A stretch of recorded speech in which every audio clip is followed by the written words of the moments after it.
என்னுடைய இந்த animation studio open பண்ணுறதுங்கிறது, என்னுடைய பழைய அனிமேஷன் ஸ்டுடியோ ஓப்பன் பண்ணத விட ஒரு 1000 மடங்கு காம்ப்ளிகேட்டடா இருந்துச்சு. உங்க எல்லாருக்கும் தெரிஞ்ச மாரி 2 வருஷத்துக்கு முன்னாடி நான் ஒரு சொந்தமா ஒரு அனிமேஷன் ஸ்டுடியோ வந்து வச்சிருந்தேன். அந்த அனிமேஷன் ஸ்டுடியோ ரன் பண்றதுக்கு நான் நெறைய செலவு வந்து பண்ண வேண்டியிருந்துச்சு. நான் என்ன திங்க் பண்ணேன்னா, நாம ஏன் இங்க வந்து ஒரு வாடகைக்கு ஒரு பில்டிங்க வந்து எடுத்துட்டு, நாம எதுக்கு இவ்ளோ காச வந்து ஸ்பெண்ட் பண்ணிட்டு இருக்கணும்? ஆல்ரெடி ஒரு லேண்ட் வந்து நான் சம்பாரிச்சு வாங்கி வச்சிருந்தேன். அந்த லேண்ட்லயே நம்ம சொந்தமா ஒரு அனிமேஷன் ஸ்டுடியோ வந்து பில்ட் பண்ணிக்குவோம். ஒரு கட்டடம் வந்து கட்டிக்குவோம் அப்படின்னு சொல்லிட்டு, ஏன் இந்த எக்ஸ்பென்ஸ வந்து தேவையில்லாம செலவு பண்ணிட்டு இருக்கோம்னு சொல்லிட்டு, அந்த அனிமேஷன் ஸ்டுடியோவ க்ளோஸ் பண்ணிட்டு எகைன் வீட்டுக்கு வந்து திருப்பி வந்துட்டேன். ஒரு அனிமேஷன் ஸ்டுடியோ, ஒரு பில்டிங் வந்து கட்டணும்னா நெறைய பணம் வந்து தேவைப்படும். ஸோ, அதுக்கு எக்ஸ்ட்ரார்டினரி ஒர்க் பண்ணா தான் நாம வந்து ஒரு நல்ல அனிமேஷன் ஸ்டுடியோ வந்து பில்ட் பண்ண முடியும். அதுக்கு ஒரு நல்ல போர்ட்ஃபோலியோ வந்து தேவைப்படும்.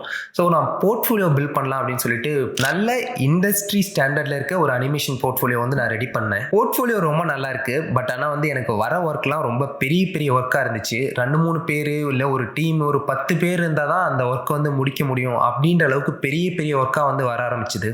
ஒரு டீமே இருந்தா தான் அந்த ஒர்க்க எல்லாத்தையும் பண்ணி முடிக்க முடியும். ஒத்தாளா என்னால வந்து பண்ணி முடிக்க முடியாது அப்படின்ற ஸ்டேஜ் வந்து வந்துச்சு. இப்போ சொந்தமா அனிமேஷன் ஸ்டுடியோ பில்ட் பண்ணலாம் அப்படின்னு சொல்லி போனேன்னா, என்னுடைய பணம் எல்லாத்தையுமே நான் அந்த கட்டடம் கட்டுறதுக்காகவே வந்து செலவு பண்ண வேண்டி வரும். நான் சொந்தமா அனிமேஷன் ஸ்டுடியோ என் கையில கிடைச்சிரும். அந்த எல்லா பணத்தையும் ஸ்பெண்ட் பண்ணிட்டேன்னா, பட் எனக்கு வந்து எக்யூப்மெண்ட்ல ஸ்பெண்ட் பண்றதுக்கு எந்த பணமுமே இல்லாம போயிரும். எக்யூப்மெண்ட்ல ஸ்பெண்ட் பண்றதுக்கு பணம் இல்லாம போச்சுன்னா, ஒர்க் பண்றது ஸ்ட்ரகிள் ஆயிரும். ஆல்ரெடி இருக்க பழைய எக்யூப்மெண்ட்ஸ் வச்சுட்டே தான் ஒர்க் பண்ண வேண்டி வரும். இப்போ வர அட்வான்ஸான ஒர்க்லாம் பண்றதுக்கு ஸ்ட்ரகிள் ஆயிரும். இப்போ என்கிட்ட 2 ஆப்ஷன் தான் இருந்துச்சு. ஆப்ஷன் ஏ, சொந்தமா ஒரு அனிமேஷன் ஸ்டுடியோ வந்து பில்ட் பண்றது. ஆப்ஷன் பி, எக்யூப்மெண்ட்ஸ் எல்லாத்தையும் வாங்கிட்டு திருப்பி ஒரு ரெண்ட்டுக்கு வந்து ஒரு ஹவுஸ் எடுக்கிறது வித் எம்ப்ளாயீஸோட. நீங்க நினைக்கிற மாதிரியே நான் ஆப்ஷன் பி தான் சூஸ் பண்ணேன். நான் வந்து ஃபர்ஸ்ட் ரெண்ட்டுக்கு ஒரு வீடு வந்து எடுத்துக்கலாம், ஒரு பில்டிங் வந்து எடுத்துக்கலாம். அதுல நல்ல எக்யூப்மெண்ட்ஸ், நம்ம அனிமேஷன் ஸ்டுடியோ பில்ட் பண்ணணும்னு நினைச்ச அந்த காசுக்கான எக்யூப்மெண்ட்ஸ் எல்லாத்தையும் வாங்கி போட்டு எம்ப்ளாயீஸை போட்டு அதிலிருந்து மேக் பண்ற மணியில நம்ம நினைச்சதை விட பெரிய அனிமேஷன் ஸ்டுடியோவே கட்டிக்கலாம் அப்படின்னு வந்து முடிவு பண்ணேன். அதனால சரி, ஓகே, நம்ம வந்து வீடு வந்து தேடுவோம், எம்ப்ளாயீஸ் வந்து தேடுவோம் அப்படின்னு சொல்லி முடிவு பண்ணேன். எம்ப்ளாயி சர்ச்ன்றது ரொம்ப சிம்பிளாவே முடிஞ்சிருச்சு. எனக்கு தெரிஞ்சவங்க, சொந்தக்காரங்க அவங்கள்ல இருக்க 2 பசங்கள வந்து நான் கேட்டேன். அவங்க ஆல்ரெடி டிராயிங் பண்றத பார்த்துருக்கேன். 3Dல வந்து பண்றத பார்த்துருக்கேன். ஸோ, அதனால வந்து எனக்கு அவங்கள வந்து நல்லா பண்ணுவாங்க அப்படின்னு சொல்லி ஒரு நம்பிக்கை இருந்துச்சு. ஸோ, நெறைய பேர வந்து தேடி இவங்க 2 பேர் தான் பெஸ்ட்டா இருப்பாங்க அப்படின்னு சொல்லிட்டு, அவங்க 2 பேத்தையும் வந்து நான் வந்து என் கூட வேலைக்கு வரீங்களான்னு கேட்டேன். அவங்களும் சரி, ஓகே, வரேன் அப்படின்னு வந்து சொல்லிட்டாங்க. ஏன்னா, அவங்களுக்கும் டிராயிங்ல வந்து ரொம்ப இன்ட்ரெஸ்ட் இருந்துச்சு. அவங்க டிராயிங்லாம் பார்த்தேன், ரொம்ப நல்லா இருந்துச்சு. அதனால வந்து ஓகே அப்படின்னு சொல்லி சூஸ் பண்ணேன். வெறும் டிராயிங் மட்டும் பத்தாது, டிசிப்ளினும் சேர்ந்து இருக்கணும். அதனால அவங்க கூட பழகி பார்த்துட்டு ஓகேங்கும்போது தான் நான் அவங்கள வந்து ஓகே அப்படின்னு சொல்லி சூஸ் பண்ணிட்டேன். இப்போ என்கிட்ட 2 எம்ப்ளாயீஸ் வந்து ஒர்க்குக்கு வராங்க. அவங்க பேர் வந்து கோகுல்ராஜ், மோகன்ராஜ். அந்த 2 பேரை தான் வந்து நான் வந்து செலக்ட் பண்ணி ஹையர் பண்ணிட்டேன். இப்பதான் உண்மையான காம்ப்ளிகேஷனே ஸ்டார்ட் ஆச்சு. வீடு தேடுறது. போன அனிமேஷன் ஸ்டுடியோக்கு என்ன டிமாண்ட் இருந்துச்சோ அதே டிமாண்ட் தான் இப்பயும் இருந்துச்சு. ரொம்ப அமைதியான பிளேஸா இருக்கணும். நிறைய சன்லைட் இருக்கணும்.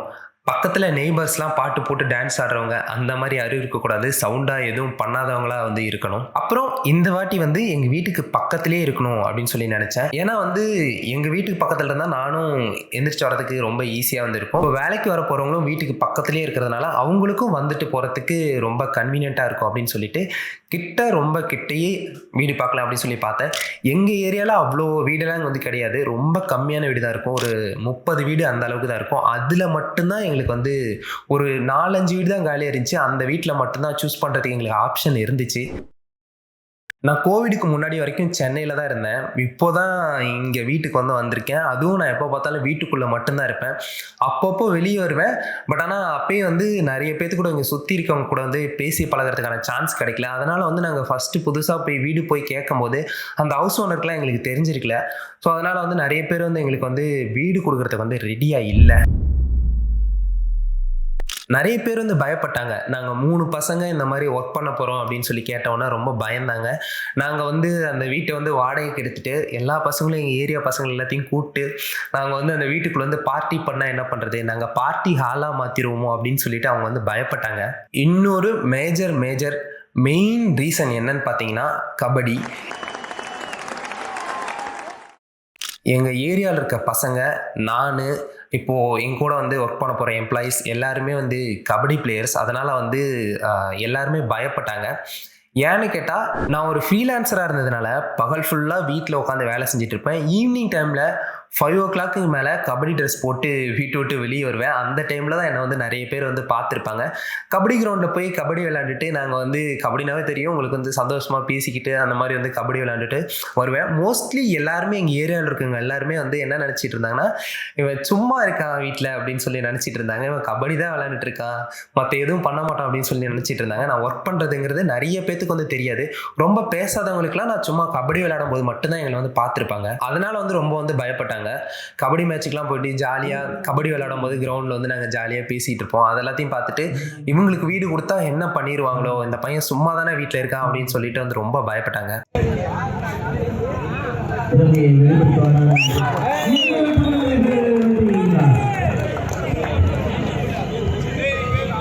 பட் நாங்கள் அப்படி கிடையாது. கபடியும் ரொம்ப சீரியஸாக பண்ணுறோம், ஆர்ட்டையும் ரொம்ப சீரியஸாக பண்ணுறோம். கபடிங்கிறது அவ்வளோ ஈஸியான ஒரு கேம்லாம் கிடையாது. ஃபிசிக்கலாக ஒரு ஹை டிமாண்டிங் கேம். ரொம்ப ஹார்ட் ஒர்க் போட வேண்டியிருக்கும். அப்போ தான் வந்து கபடி விளையாட முடியும்.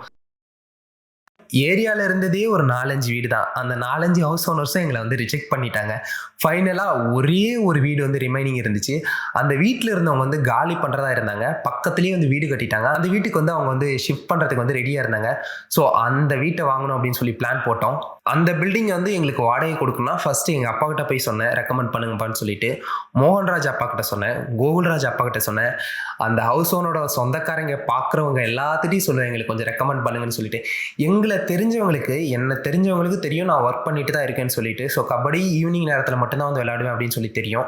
அந்த தெரியாதவங்க தான் வீடு கொடுக்க மாட்டேன் அப்படின்னு வந்து சொன்னாங்க. பட் தெரிஞ்சவங்க எல்லாத்துட்டையுமே சொல்லிட்டு அவங்க சொந்தக்காரங்க கிட்ட, ஹவுஸ் ஓனர் சொந்தக்காரங்க கிட்டலாம் சொல்லி அவங்களுக்கு ரெக்கமெண்ட் பண்ணுங்கன்னு சொன்னோம்.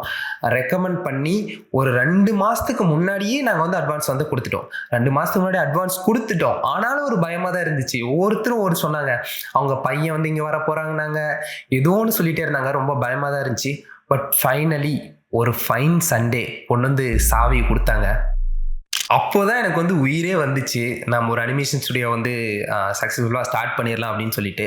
இந்த வீடு தேடங்காட்டி நான் மன உளைச்சலுக்காகி வெறியாகி என்னென்னமோ ஆகிட்டேன். பட் ஃபைனலாக வந்து ஒரு சக்ஸஸ்ஃபுல்லாக பண்ண மாதிரி இருந்துச்சு எனக்கு அந்த சாவி வாங்கினதே. எக்யூப்மெண்ட்ஸ்லாம் வாங்குறது ப்ரிட்டி ஸ்ட்ரெயிட் ஃபார்வர்டு தான். கடைக்கு போகிறோம் வாங்குகிறோம், ஆன்லைனில் ஆர்டர் போடுறோம் வாங்குகிறோம். கடைக்கு போய் வாங்குறது வந்து மேக்ஸிமம் வந்து நல்ல எக்யூப்மெண்ட்டாக வாங்க முடிஞ்சுது, எந்த ஒரு ப்ராப்ளமும் இல்லை. சில எக்யூப்மெண்ட்ஸ்லாம் இங்கே பக்கத்தில் கிடைக்காது, அதனால் அது வந்து ஆன்லைனில் ஆர்டர் போட்டு தான் ஆகணும். அதை ஆன்லைனில் ஆர்டர் போடும்போது சில எக்யூப்மெண்ட்ஸ்லாம் வந்து டேமேஜ் ஆயிடுச்சு. ஏன்னா நாங்கள் அவ்வளோ எக்யூப்மெண்ட் வந்து ஸ்டுடியோ ரன் பண்ணுறதுக்காக வாங்கினோம். அதெல்லாம் ரிட்டர்ன் போட்டு திருப்பி வேறு வாங்குறது அந்த மாதிரி சின்ன சின்ன காம்ப்ளிகேஷன்லாம் இருந்துச்சு. பட் எக்யூப்மெண்ட்ஸ்லாம் நிறைய வாங்கி வந்து ஃபில் பண்ணிட்டோம். என்னென்ன இருக்குது எப்படி இருக்குது அப்படின்றது எல்லாத்தையும் நான் ஸ்டுடியோ டூரில் காட்டுறேன். ஸ்டுடியோ டூர் உடனே போடலாம், பட் கொஞ்ச நாள் ஆகட்டுமே, ஏதாவது சாதிச்சுட்டு அப்புறமா அந்த ஸ்டுடியோ டூர் வந்து போடுறேன். எலக்ட்ரிசிட்டி, இன்டர்நெட்டு, ஸ்டுடியோ எக்யூப்மெண்ட்டு, சேரு, டேபிள், கம்ப்யூட்டர், ரேமு, மைக்கு, மானிட்ரு, லைட்ஸ் எல்லாமே வாங்கி எங்கள் ஸ்டுடியோ வந்து ஃபில் பண்ண பின்னாடி ஓப்பனிங் டேவும் வந்துச்சு. ஓப்பன் பண்ணுறது நாங்கள் 3 பேருமே நாம தானே ஒர்க் பண்ண போகிறோம், நாமளே ஓப்பன் பண்ணிக்கலாம் அப்படின்னு சொல்லி முடிவு பண்ணியிருந்தோம். பட் என்னதான் இருந்தாலும் அப்பா அம்மாவை கூப்பிடணுமே அப்படின்னு சொல்லிட்டு அப்பா அம்மாவை கூப்பிடுவோம் அப்படின்னு சொல்லிட்டு என்னுடைய அப்பா அம்மா, மோகன்ராஜோட அப்பா அம்மா, கோகுல்ராஜோட அப்பா அம்மா எல்லாத்தையும் வந்து கூப்பிட்டோம்.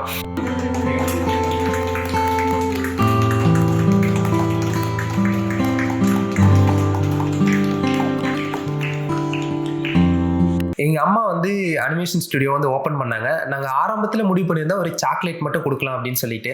பட் ஸ்வீட் காரம் கொடுங்க, என்ன அனிமேஷன் ஸ்டுடியோ முத நாள் ஓப்பன் பண்ணுறீங்க, ஒரு சாப்பாடு இல்லைன்னா ஸ்வீட் காரம் கொடுங்கன்னாங்க. ஸோ ஸ்வீட் காரம் வந்து வாங்கிட்டு வந்து கெஸ்ட்டுக்கு வந்து கொடுத்தோம். கெஸ்ட்டும் ஹாப்பி, நாங்களும் ஹாப்பி. இப்படி எங்கள் அனிமேஷன் ஸ்டுடியோ வந்து நாங்கள் ஓப்பன் பண்ணி இப்போ சக்ஸஸ்ஃபுல்லாக 1 month வந்து ரன் பண்ணியிருக்கோம். பழைய அனிமேஷன் ஸ்டுடியோ ஓப்பன் பண்ணும்போது அவ்வளோ காம்ப்ளிகேஷன்லாம் இல்லை.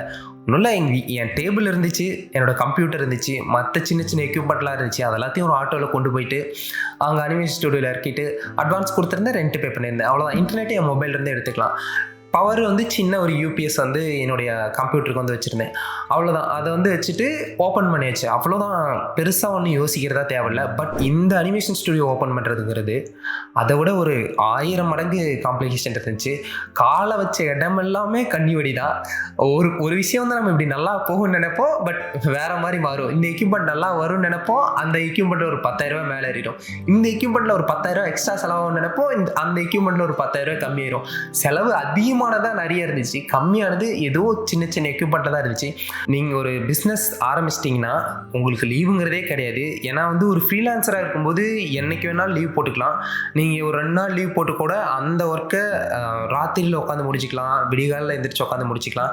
பட் ஒரு பிஸ்னஸ் ரன் பண்ணிங்களா அப்படி முடியாது. உங்களை எம்ப்ளாயிஸ் இருப்பாங்க, அவங்கள நீங்கள் மேனேஜ் பண்ணணும்னா நீங்கள் கரெக்டாக டைமுக்கு வந்து வந்துடணும். டைமுக்கு வரது இல்லாமல் ராத்திரியும் பகலுமா வேலை செய்யணும். ஸோ லீவுங்கிறத வந்து நம்ம நினச்சி பார்க்க முடியாது, பொறுப்போட நடந்துக்கணும். இவ்வளோ காம்ப்ளிகேஷன் இருக்குது. ஒரு அனிமேஷன் ஸ்டுடியோ ஓப்பன் பண்ணுறதாகட்டும், ஒரு ஆஃபீஸ் ஓப்பன் பண்ணுறதாகட்டும், இது எல்லாத்தையும் நாங்கள் ஓரளவுக்கு நல்லாவே மேனேஜ் பண்ணோம். மோஸ்ட் ஆஃப் த விஷயத்தை சிறப்பாக முடித்தோம். ஒரு சில விஷயங்களில் சின்ன அப்ஸ் அண்ட் டவுன்ஸ் இருந்தாலும் அதையும் மேனேஜ் பண்ணி முடிச்சுட்டு இப்போ சக்ஸஸ்ஃபுல்லாக எங்கள் அனிமேஷன் ஸ்டுடியோவை 1 மந்த்தாக ரன் பண்ணிகிட்ருக்கோம். இந்த அனிமேஷன் ஸ்டுடியோவிலேருந்து இதை ரன் பண்ணுறதுலேருந்து நிறைய விஷயத்த நாங்கள் கற்றுக்க போகிறோம். நிறைய விஷயத்த இந்த யூடியூப் சேனல் வழியாக உங்களுக்கு வந்து சொல்லித்தர போகிறோம். இந்த ஜேர்னியில் எங்கள் கூட நீங்களும் சேர்ந்துக்கோங்க. So welcome to studio ஹேலா Ila.